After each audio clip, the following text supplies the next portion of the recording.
definitely had a protect and serve sex worker joke. But I mean, hey, listen. They do a better job protecting and serving the black community than cops do. We both can agree with that.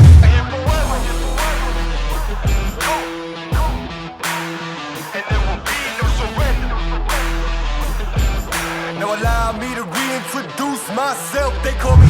Welcome to another Make It Your Business. And here with my shirt, where's my hat? Where the hell is my hat? Please don't whip it out and like put it on. Nah, I don't have. I don't have a hat hidden in my pocket now, do I? Oh my God. No. But anyway, I was like, please. Welcome to Make It Your Business with Terrell and missing his indoor hat, and Shayla Hebron, whose hair works as a helmet. Anyway. It is so wild. This is the worst. It's funny. My hair grows a lot in the summer, but then it gets crazy. Well, anyway, all hats and hair aside, welcome to another Make It Your Business. We're very excited to hit you with another one. Shayla, why don't you lead us in? We're going to start with, we have a lot of topics that we want to actually cover very quickly, but we want to start with the fact that now in New York City, we are in phase 2. What does that mean? Hair salons, more retail stores have opened, coffee shops. I think there's still a lot of curbside pickup, but people can, outdoor dining as well. If you want to go to a restaurant and actually sit down and do outdoor dining, you can. I need to check about the nail salon. I'm not really sure about that because I know I need to be in a nail salon, but I am still somewhat apprehensive about, I need to be in both a nail and nail salon. But I'm still somewhat apprehensive about going into either, mask or not, because whether you social distance or not, most places are naturally, they're not that big in New York because they don't have the square footage. I mean, even from what I can remember in LA, they're not as big, but it depends on which salon you go to. But people pack on top of each other in pedicure stations because their seats are lined up. And then nail stations, you tend to have a little bit more room unless it's a packed day. But I guess now they're going to go more appointment-based, which is smart. Yeah. Because I typically like an appointment just because I don't want to go. I feel like I'm always busy, so I want to go into the nail salon and leave. Whereas I know some people do look at it as more of a leisure activity and take their time. So I just still don't yet feel comfortable. I still don't feel comfortable going into those places just yet, appointment or not. Nail salons and hair salons do have to worry about sanitation a little bit more than some places because they deal with parts of the body, hair and nails. But at the same time, there's been a lot of horror stories about people contracting things from salons in the past. So it's not to say that they're always the most cleanly either, no matter how pristine they may appear. So I don't know. I'm a bit indifferent about how I feel about the salons opening back up. Well, all I know is a lot of sisters are going to be very happy. You may not be one of them, but they get their hair done. I need to go. I need to get a trim. I need to, because my hair is very unruly right now. So, ladies, just be safe. You're getting that hair, you're getting that wrap, you're getting that, you know what I mean? Wrap? What is this, 1995? Yeah, I mean, what do the young ladies wear these days? I mean, some still get wraps. Oh, they do? Oh, okay. But I don't think they call them that anymore. What do they call them? So, how do you know they don't call them that? You just argue for the sake of arguing. No, not arguing for the sake of arguing. I mean, a lot of people get different things. They get braids. They get... Yes. A lot of sisters are natural now, so they'll get twist outs. They'll get what I personally love. I love foam rollers. Or twisty rods. I just haven't had time to twisty rods. I love the rods. And another thing sisters like to do are extensions. Okay. Well, I think either you should get an afro or dreads. That's it. Only 2 hairstyles that's acceptable in New Black America. Anyway. Oh, isn't the only ones that are acceptable? The only 2 hairstyles acceptable in Black America, in New Black America. That's what we're going to call this. Also, in terms of opening back up, if you have to get your hair done, if you absolutely can't. I mean, look how I'm wearing my hair. Like, you think I like it looking crazy or being all over my head? if you really do have to go get your hair done, I've been trying to do my nails as often as I can. It is not the same, I know, as having someone else, of course, to professionally. There's a reason they're professionals and do hair and nails. Please mask up. Yeah. And the only reason you shouldn't have gloves on is if you are getting your nails done. Yeah. So please mask up and glove up, and for the safety of that person who is providing a service for you. Because I know that life is returning to normal, but it's pretty evident we have a lot of people in charge that don't know what they're doing. And I understand people have to get back to business as usual. A lot of small businesses, particularly minority-owned, black-owned businesses, are suffering with, but it also shows how fragile our economy was, that 3 months down caused such financial strain to businesses. Yep. And particularly considering we're a consumer-based business, if people aren't buying, our economy suffered. So you figure we have 45 million people out of work out of 330 million people. That's what, a quarter of the population? Sure. Sure. This one's good with math. That's why Terrell's really good with math. That's why I throw him quick math things, and he's like, why do you do that? Yeah, I wasn't even ready for that math. Definitely a creative brain. I'm not a math person. So that is why, one of the many reasons why we're partners. Yes. So if you're talking about that many people out of work, think about what that meant for our economy to begin with. One of the keys I say to any business that's opening back up, now we actually know what a pandemic is. And that can now go into, if you were a business that was blessed enough to survive the pandemic, and actually are opening back up your doors, if you're brick and mortar, opening back up, or you're receiving more, I guess, requests if you're e-commerce, whichever it is, those who weren't e-commerce, you need to implement an e-commerce version to your business quick, fast, and in a hurry. Yeah. If you started to do it during the pandemic for survival purposes, perfect it. Yeah. Work on making it better. You can always work on making your business better. And really actually build that portion of it more, because that's the direction that we're going in anyway. Yeah. I think one of the reasons people were pushing for more of a global economy is because it's going to become that, whether we want it to be that or not. Yeah, no matter how angry and upset your old people are, your old boomers and your people who are just used to the old ways, change is inevitable. And I think that's exciting. I personally want a global economy. I love to travel. So seeing other parts of the world, to me, is so exciting, because it allows you to see beyond yourself and just learn so much from other people, from different cultures and backgrounds. So I personally think it's exciting that it's moving in that direction. And I say embrace it. If you're technically inclined, learn, and figure out how you were blessed with gifts, unique gifts. Learn how to put those gifts in the direction that this is going in. Because they say, how long does it take to learn a new trade? It's 10,000 hours to master it. Well, one thing, and to piggyback off of what you were saying, I think it's just very important that we highlight how imperative it is for black businesses to stay ahead of the curve, because the resources will also be allocated and the knowledge will be allocated, and no one will share it with you. Even though, yes, I understand it's protesting, it's fighting for black lives, and remember that this is primarily about fighting police brutality and highlighting the injustices that happen to the black community. This is not necessarily a protest to make black businesses rich. So do not fall into this trap and thinking that there's going to be an influx of black money coming into you, well, green money coming into the black community, into businesses. Do not rely on that. So what you do is don't rest on your laurels, adapt to the new environment. Understand that, like Shayla was just speaking, that change is inevitable. It was going to happen. So this pandemic just accelerated it. It did. And there will be more than likely a second wave. So if there's a second wave, make sure your business is ready and prepared for that second wave. I mean, we're not even out of the first wave. Exactly. And you're seeing explosions I'm telling you right now, New York is getting real comfortable. People from Florida, Arizona, they will come to New York. Yeah. People will try to escape Absolutely. where they live and go somewhere where Especially the numbers New York.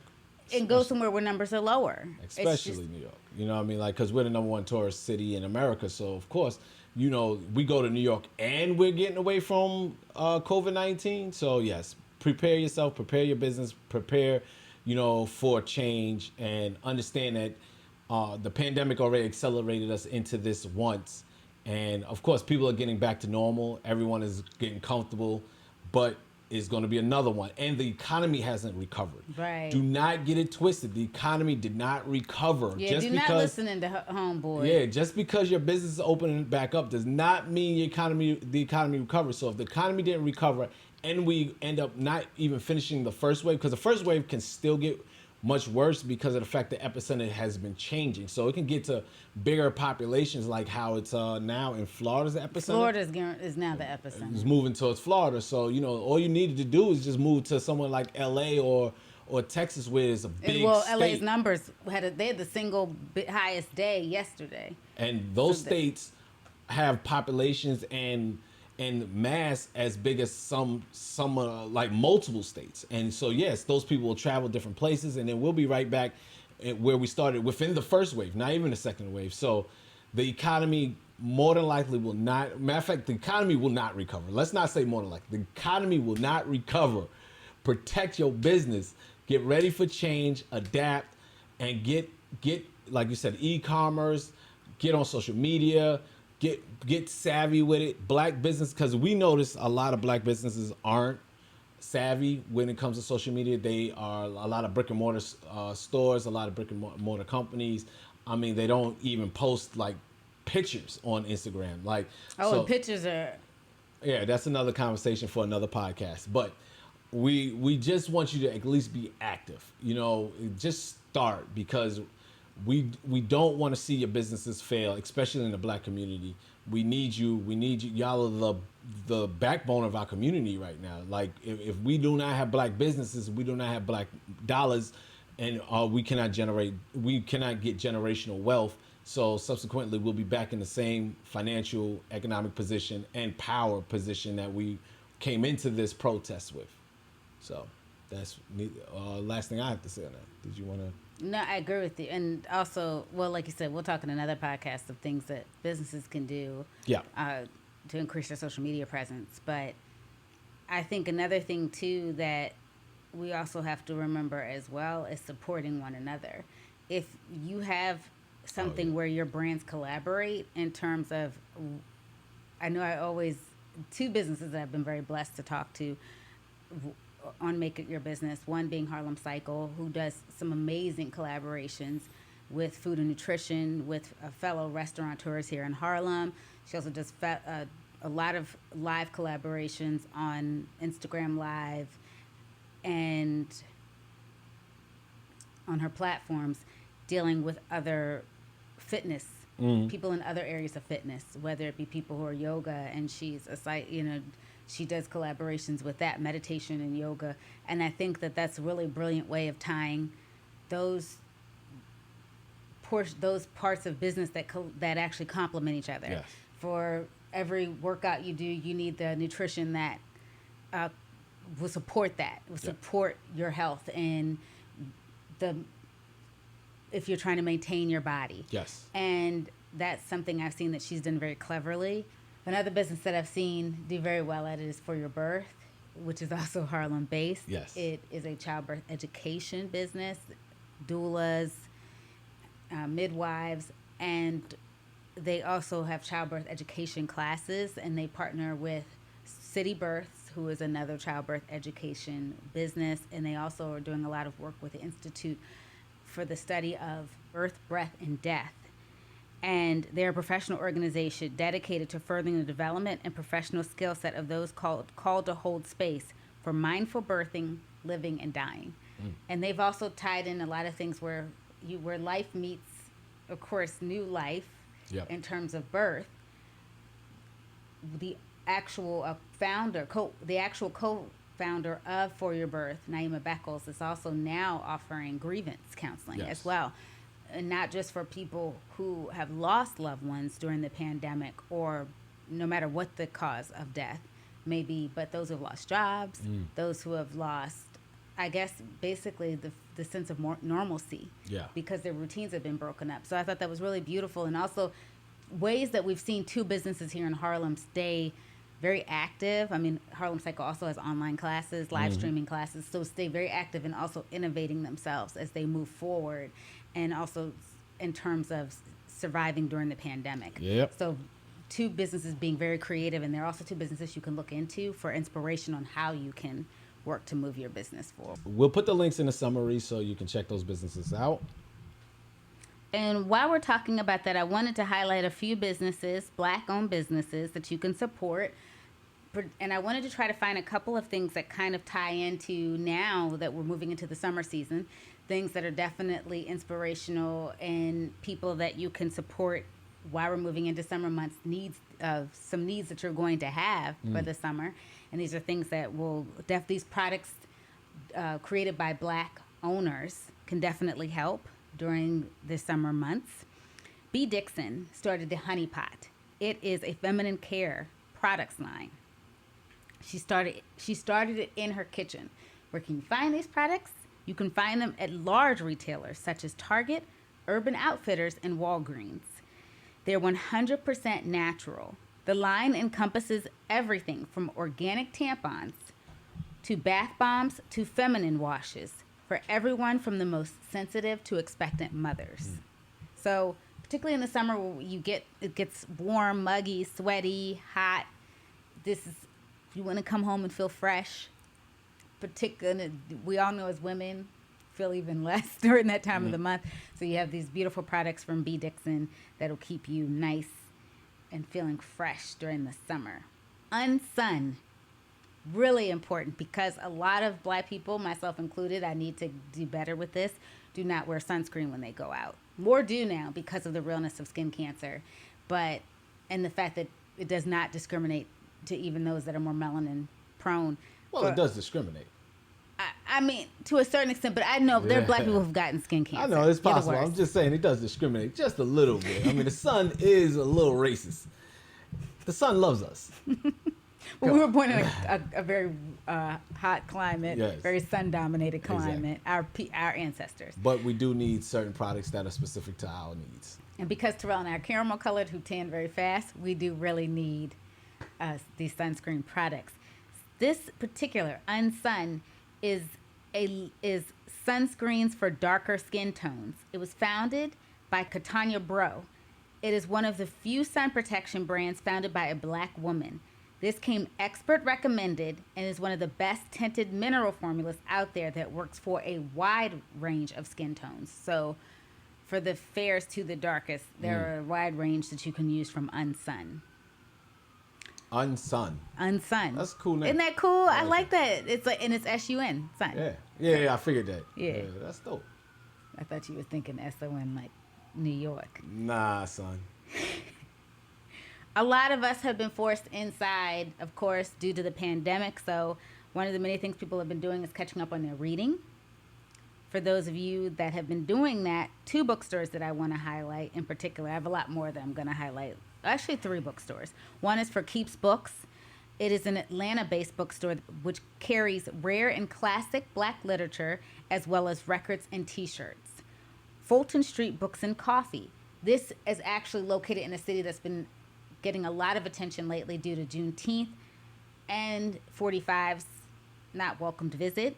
It is located in Tulsa, Oklahoma. It is Fulton Street Books, which has curated an Ally Box, which is a 3-month limited book subscription for allies and those who seek to be allies. It's fire. And you can start receiving these books July 1st. That's fire. I like that. Educate. Knowledge is power, baby. Knowledge is power. You're right. Knowledge is power.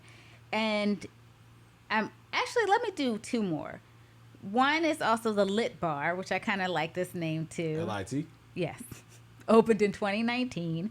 It is the only bookstore, do not say anything, in the Bronx, serving the borough's 1.5 million residents. Stop it.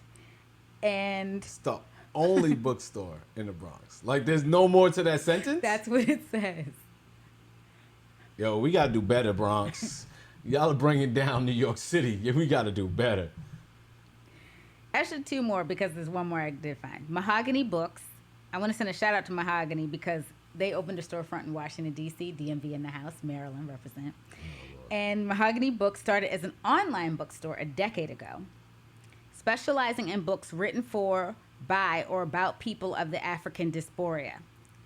They are, even though they have the storefront in Washington, D.C., they are still committed to making books accessible to all.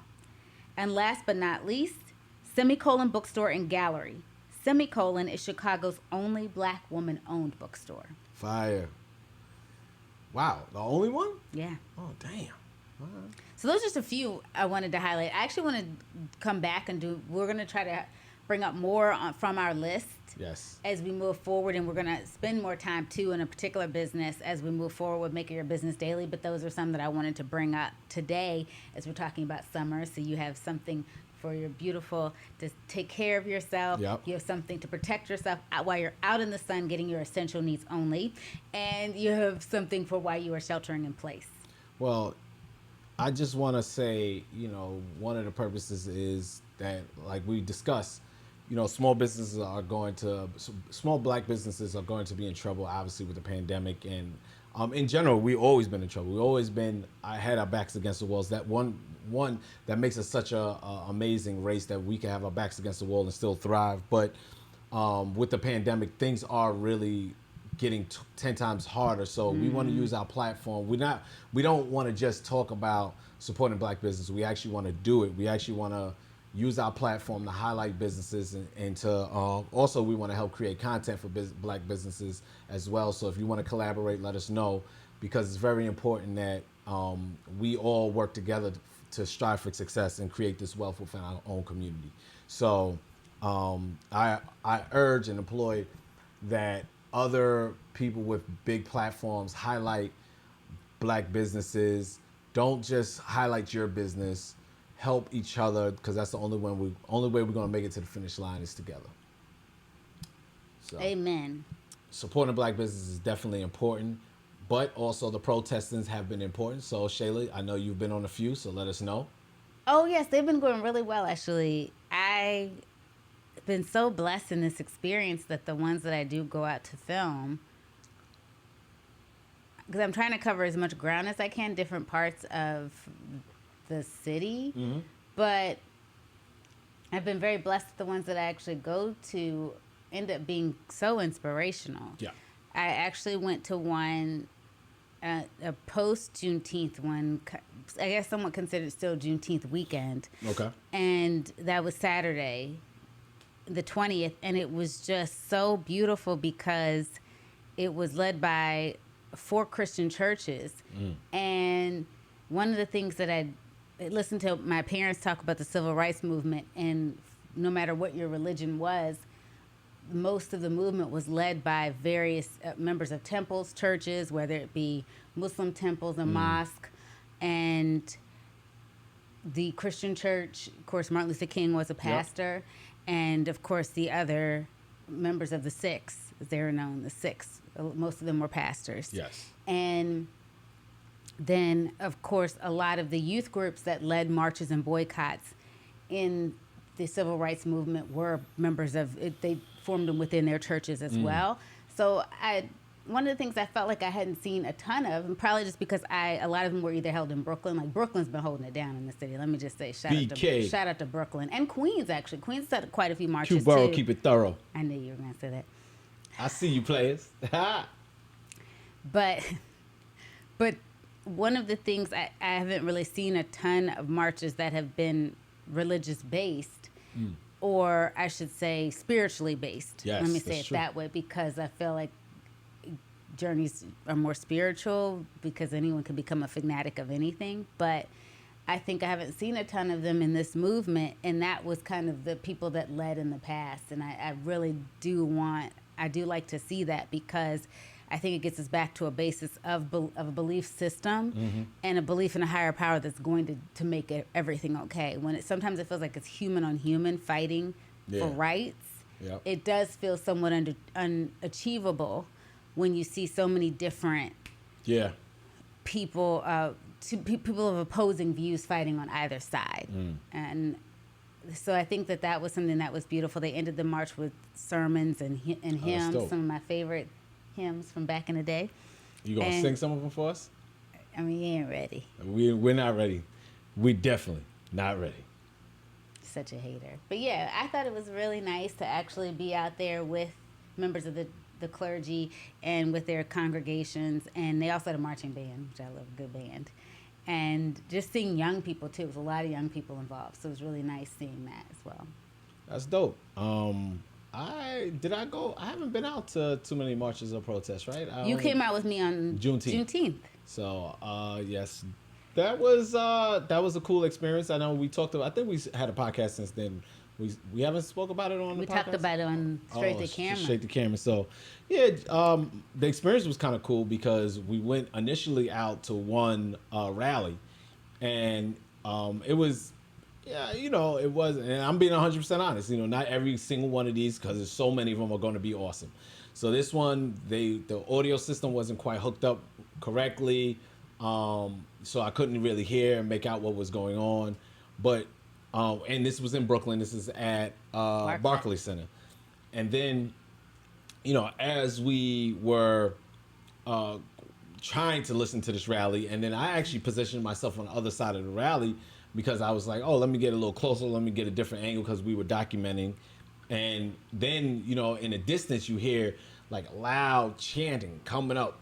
And I'm looking, I'm like, what is going on? What? And then, sure enough, another rally, protest, a march was coming through, flooded the streets and dwarfed the rally that we were currently at, walking down, I believe, Flatbush, past the Barclays Center. And, we had to go where the energy was going. So we continued to film that march. So we went from one rally to a march into another rally. So that was very fascinating to see how Brooklyn showed out, how the energy was infectious. It was just like, it just was ever consuming of the moment. So it was very enjoyable. And, and they had a beautiful rally. And there was a lot of people with different backgrounds on both the rallies.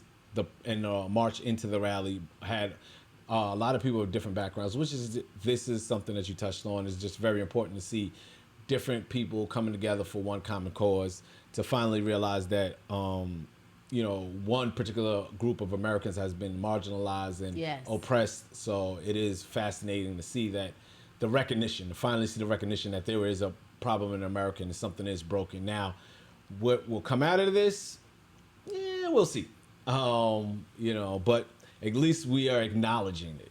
Right, I agree. I definitely feel like that's one of the things that I love the most about this, is seeing the acknowledgement and the people actually participating and wanting to see something done. And I haven't been out since Saturday because the events kind of petered somewhat. There were a lot of small events on Sunday and Monday. A lot more today, so I am looking forward to seeing. There's one particularly for Black women that I am planning on attending. Why are you laughing, Shayla Hebron? Because there are 2 sex workers leading the march. And what? I know that's why you're 2 sex workers? I didn't know this. Maybe I should attend. I mean, Black sex workers need support too. They do, and I know you I saw you doing your eyebrows and your eyes, and that actually comes up at a lot of the marches, particularly people who are part of the LGBTQ community and who are Black trans as well. Unfortunately, they're even marginalized by their own community. Yeah. So it is definitely been a blessing to see the unity that you've seen in people supporting Black trans lives and Black LGBTQ lives, because for every Black life, you don't see filmed like a George Floyd being snuffed out, being taken, being forcefully taken. Quadruple that for LGBTQ and trans lives that you don't hear about.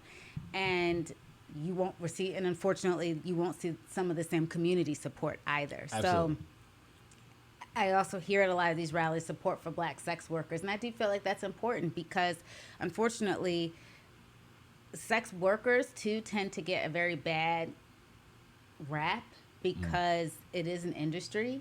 it is an industry that makes billions of dollars, and sex is a natural thing. As you would go over to Europe and you will see pornographic, what we would consider pornographic material, they consider art on a regular station in Europe. It's, to them, sex is sex. So I do really hope that with change comes support for black sex workers as well. And I mean, I hear a lot of people talking about support for prostitutes. It is the oldest profession. It was in the Bible. So I don't like what the circumstances that force people into prostitution. A lot of it's sex trafficking. A lot of it's coming from broken homes. And this is their means of survival to escape from the means they come from, or their own parents could have forced them into that. So I don't necessarily like that. But if women or women and men are practicing as prostitutes or working as prostitutes, and this is a means for them to take care of themselves and their family, and they're living safely,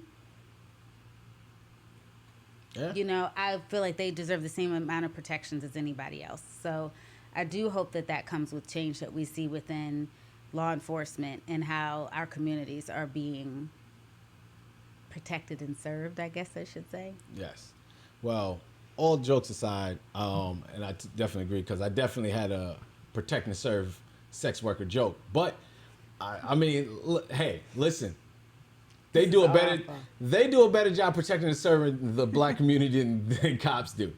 We both can agree with that. But all jokes aside, Why is this happening? Every human life is important. Yes, every single, agree. No matter your profession, no matter your gender, no matter your sexual orientation or sexual preference, every life matters. So please, I'm not saying all lives matter. Before y'all white people like, get it, all lives I ain't say that. Diamond and Silk is not saying that. So back up. I'm not saying that. But every life does matter in the grand scheme of life, and you know we do need to protect our own. And sex workers are part of our society. You know, good, bad, or indifferent, depending on what side of the fence you lie on. I support everybody. I support the freedom of whatever job you want. You know, as long as you're not endangering anyone, you got my support. So protest on, ladies and gentlemen, and non-binary. I also want to say one more thing about the protests. Like, one of the reasons that I've tried to go to different varying degrees of marches too is this experimental documentary that I'm trying, and that Terrell's come out and supported and helped me film as well, is the voices of the unheard. And I feel like that has been the blessing, no matter how multicultural these marches are. You're hearing from voices that are normally very marginalized. Black and brown individuals, like I said, members of the LGBTQ community. So it has been even members of the spiritual community, which, depending on where your beliefs lie, can be quashed. So and stifled. So really nice to see all of the voice, and black women, most importantly, as a member of that gender and species and group, racial group, I can say that we are one of the most marginalized voices, not just in the country, but in the world.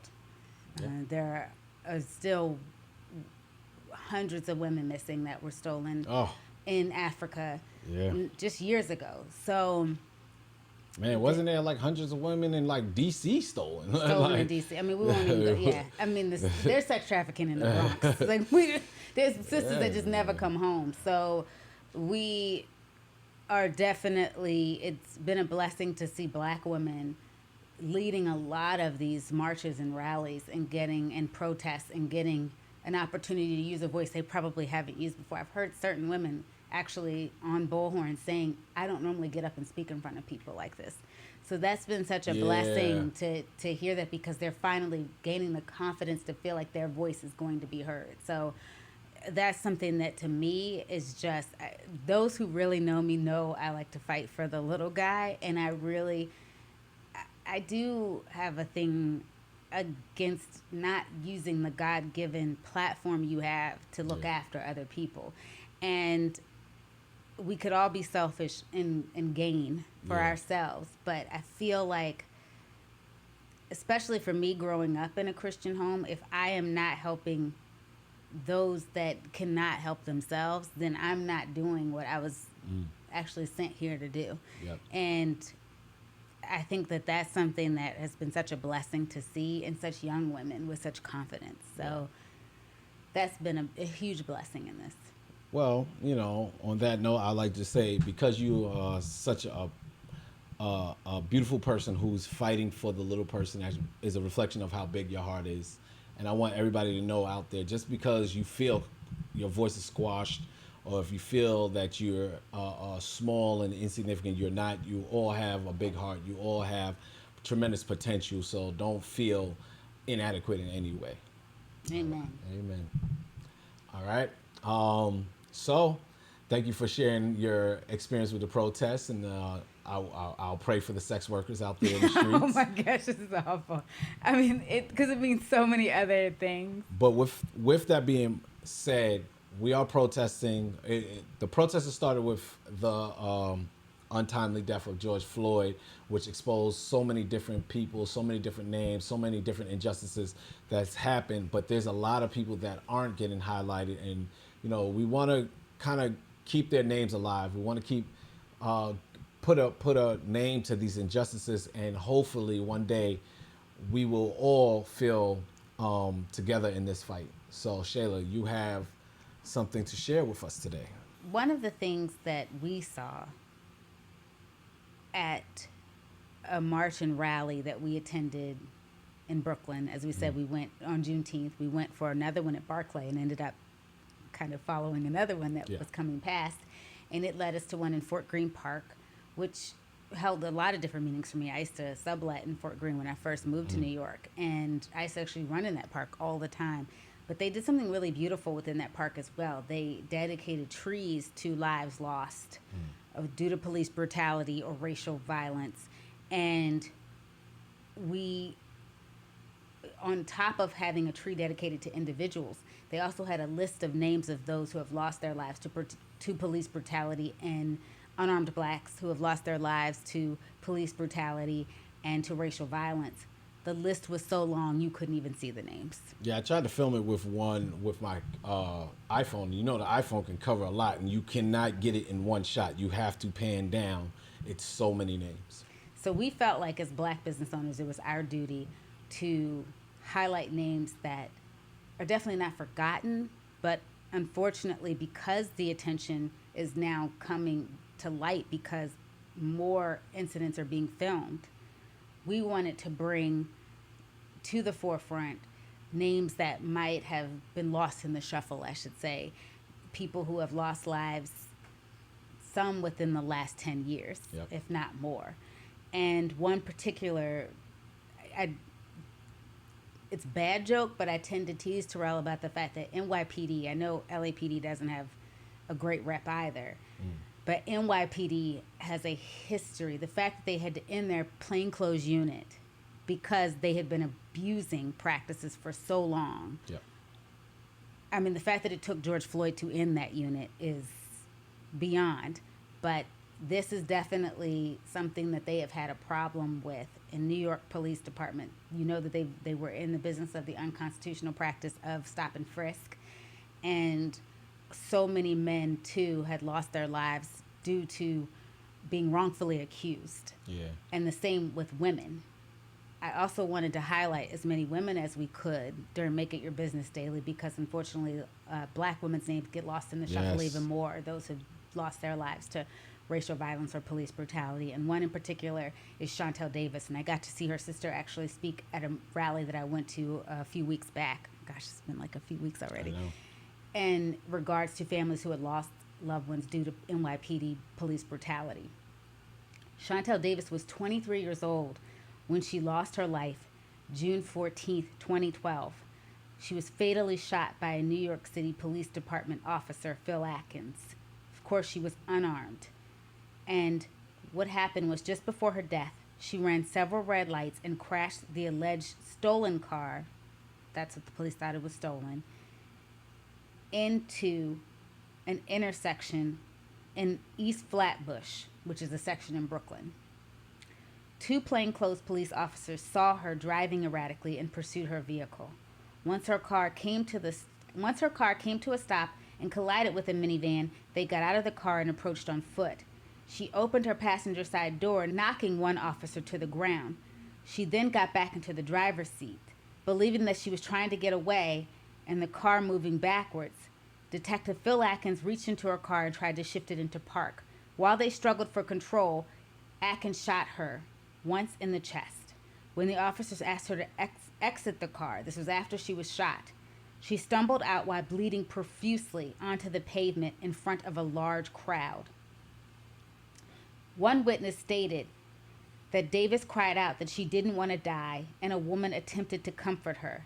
Despite paramedics' attempts to revive her, she later was pronounced dead at Kings County Hospital. According to East Flatbush residents, the officer who killed her, Phil Atkins, had a history of brutality. One resident, Vincent Burgess, said that Detective Atkins had beaten him with a handheld radio in 2003. Burgess sued Atkins and received a settlement from the city and one of several lawsuits filed against the officer. One of several, yet he was still on the job. Chantel Davis did have a criminal record, but her friends and family stated that she was getting her GED and tried to turn her life around. One of the reasons that they felt like she was trying to escape when she was shot was that she was trapped by the airbag. And I don't know how many of you have ever been in a car accident. I've been in one. When those airbags deploy, you want out. So that makes sense why she was going out of the passenger side, because if the airbags deployed like they are supposed to in the front and in the side, you feel uncomfortable. Yeah. And she was trying to escape possibly because of the being behind the airbag, but was not attempting to get away. That was according to several witnesses who watched the incident happen. It was unclear whether the officer fired his weapon intentionally or not. That's according to those who investigated the case. And unfortunately, Michael Palladino, who also has a very bad reputation here in New York City, he is a police union representative, stated that he was confident the detective's actions were appropriate and justified. To this day, Natasha Duncan, Davis's sister, continues to make sure that her sister's life was not taken in vain. And along with the mother of Kamani Gray, who we'll highlight in another segment, they hold an annual basketball tournament in their loved one's memory, which I've actually heard for, Hoops for Justice. Yeah.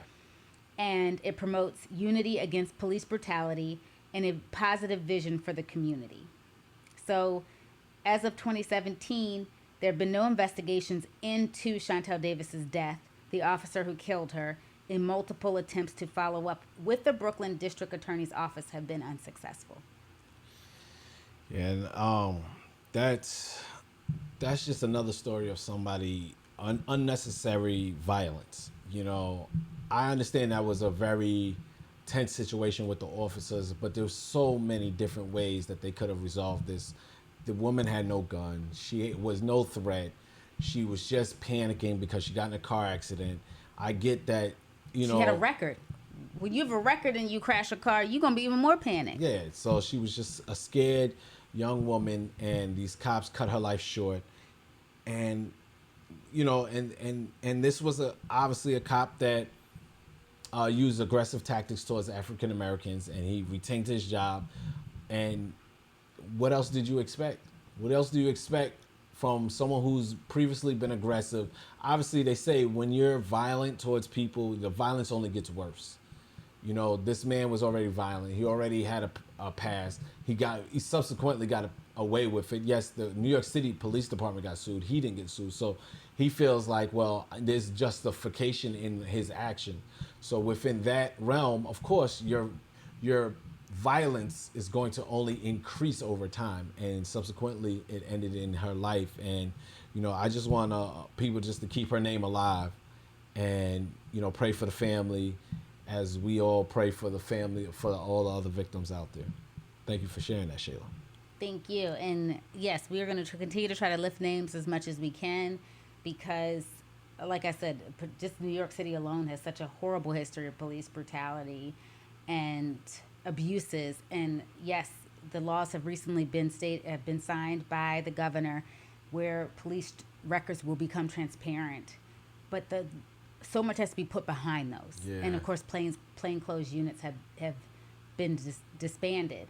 But at the same time, if these officers, if you've got multiple complaints, it should be like everything else, 3 strikes and you're gone. Like, you should not have a job. You are carrying a weapon. Yep. And supposed to be policing a community. Yeah.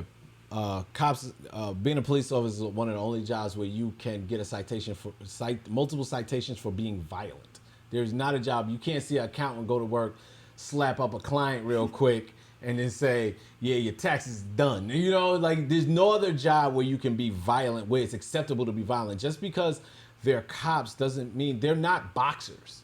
They're not kung fu artists. They're not, you know, they are cops. Why do cops have an acceptable margin for violence? That just doesn't make sense to me. Like, when you're violent, you should be fired. If there's an investigation, just like anything, just like a job, just like life, just like they investigate crimes. If there's an investigation, you're found that you use excessive force or unnecessary violence towards a human being, especially unarmed, what else is there to debate? Like, why in their job, like, if I was to go to work as an editor and beat down my producer and said, well, you know, you got to understand, you got to give me a little wiggle room, I would probably be fired. You know, like, there's no other job where you can use excessive force or even excessive stupidity in a job.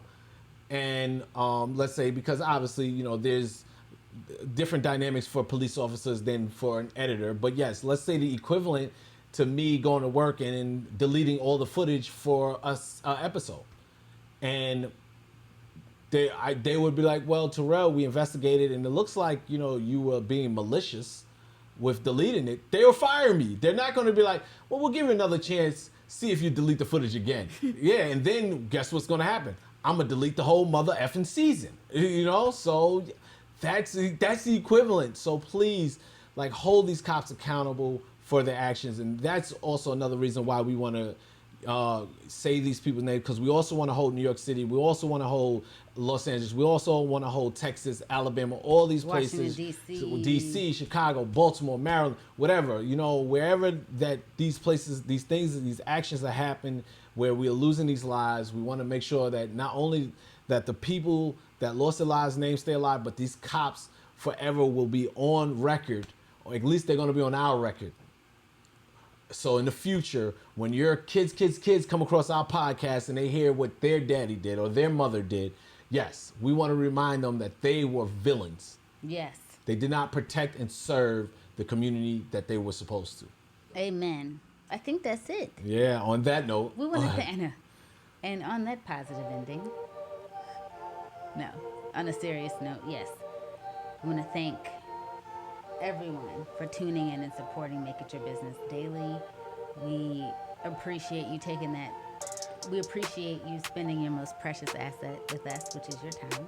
Absolutely. Thank you once again. You know, we just want to keep it all love. You know, I always say love conquers all. So, you know, if you have hatred in your heart, you know, try filling it with love. Try to surround yourself with loving people, loving items, loving things, loving content. You know, if you're listening to us, you know we got love for you. So at least you're taking a step in the right direction. I got nothing but love for you, baby. I feel you. Nothing but love for you. I got nothing but love. And don't forget to check us out on IG and Twitter. We both are under Shay Knows Story. I'm not spelling it out. It's 2 S's when you Shay Knows Story. Which makes sense. And then you can check me out on Rel Tells Stories, 1 S. Ridiculous. And we're on YouTube now. We're on LinkedIn. Our podcast, Making Your Business, is on various platforms. The links is in our bios. And that's a wrap from me.